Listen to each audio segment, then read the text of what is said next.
तो हमने अपने हेल्थ एक्सपर्ट से भी बात की और उनसे पूछा कि इडली बनाने में या खाने पीने की गर्म चीज़ों को रखने के लिए जिस तरह से प्लास्टिक का इस्तेमाल होता है वो हमारे शरीर के लिए क्यों खतरनाक है। आप डॉक्टर की बात ध्यान से सुनिए क्योंकि सवाल आपकी सेहत का है। देखिए, खाने की प्रोसेसिंग में अगर किसी भी तरह की हम प्लास्टिक का इस्तेमाल करते हैं उसकी प्रोसेसिंग में या उसकी पैकेजिंग के अंदर, तो प्लास्टिक अगर हीट के साथ जब मिलता है तो प्लास्टिक में से कुछ इस तरह के पार्टिकल होते हैं, जैसे बीपीए हो गया, थाइलेट्स हो गया, जो कि एंडोक्राइन डिसरप्शन करते हैं, मतलब हमारे हार्मोन में कुछ इस तरह के बदलाव करते हैं।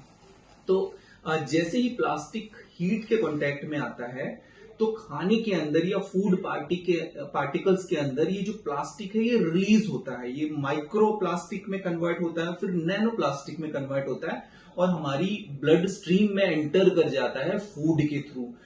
जैसे ही हमारी बॉडी में ये एंटर करता है तो ये ऑक्सीडेटिव स्ट्रेस बढ़ा देता है, इन्फ्लेमेशन बढ़ा देता है, बॉडी के अंदर ईस्ट्रोजन रिसेप्टर एक्टिवेशन कर देता है।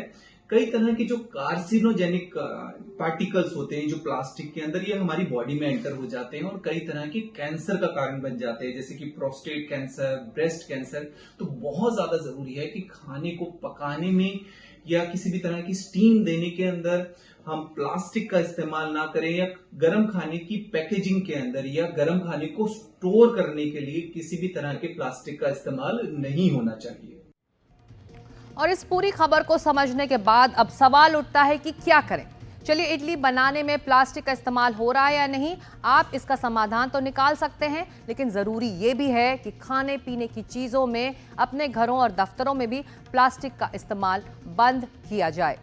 तो आखिर विकल्प क्या हैं प्लास्टिक के? आप प्लास्टिक के बदले शीशे के बर्तन का इस्तेमाल कर सकते हैं, लकड़ी के कंटेनर्स का प्रयोग आप कर सकते हैं, स्टील के बर्तन जो हैं वो भी एक बेहतर ऑप्शन है, आप उसका भी इस्तेमाल कर सकते हैं। अगर आसानी से मिल जाए तो पत्तों का भी इस्तेमाल खाने पीने की चीज़ों को स्टोर करने के लिए, उन्हें बनाने के लिए किया जा सकता है, जैसे कि केले के पत्ते।